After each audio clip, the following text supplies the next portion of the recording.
Hello, everybody. We have a beautiful, glorious day here, Saturday, October 10th, 2009.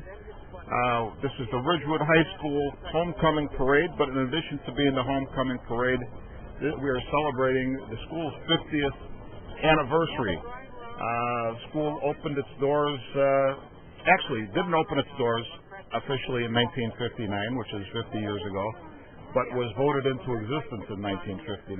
So this is the year that we've chosen to celebrate the 50 years of Ridgewood. And for about 8 or 9 minutes, maybe 10, we'll be looking live into the parking lot where the parade is being set up. And we'll try to go back a little bit, as much as we can, for the little short period of time that we have in the history of Ridgewood High School. And since today's homecoming parade is also going to be finished up with a pancake breakfast and a couple of football games, and then the homecoming dance will be tonight, one of the things that I wanted to talk about was a little bit of the history of Ridgewood in terms of its football team. And the reason I'm doing that is I have somewhat of a grasp of that. I played myself from 1965 to 1969. Have a son that's on the team right now. And over the years, from the inception of the school all the way till today, there are a lot of people that I've known. And let me cut away from that for a second. The three gentlemen that you're looking at right now, Carl Gates, his son Justin Gates, and Bob Lupo. Carl Gates, and enjoy the picture while I ramble on with my stories, but Carl Gates actually was the first person I ever met the day I walked into Ridgewood High School as a student. I walked in with my parents to have my classes arranged and scheduled, and Carl Gates happened to be the man who ended up to be my advisor. So he was the first official contact that I, your humble reporter, ever had contact with. And a very nice man, helped me to get squared away there that day.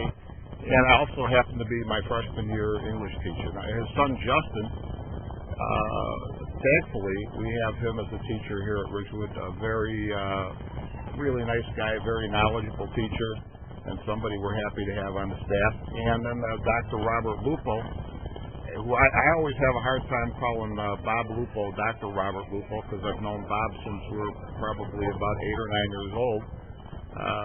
Bob always reminds me that we played Little League football together, and that goes back a long ways. And I'm about 2 years older than Bob, and actually overlapped with his family.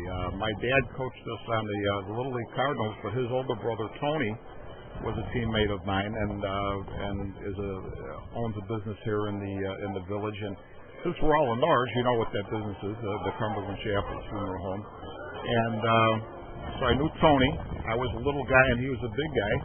And then I was a bigger guy, and Bob himself was a big guy, but he was still younger than I was. So those three gentlemen are very familiar to me. Excuse my cough. And I'll tell you what, we have a beautiful day. We're zeroing in now on the Norge Improvement Party float, or actually that's the village truck. And that's Brian Gazer on your left. Jackie Gregorio was the lady in the picture. Rando Pedisano with sunglasses, and I think that was Dom Sulemowski in the hat. I think there's a few other Norge village trustees that are here for the parade. I want to say that Dom Falagario, I'm trying to see, that's Dom Falagario in the corner of the truck with the, I'll call it sort of a fishing hat on.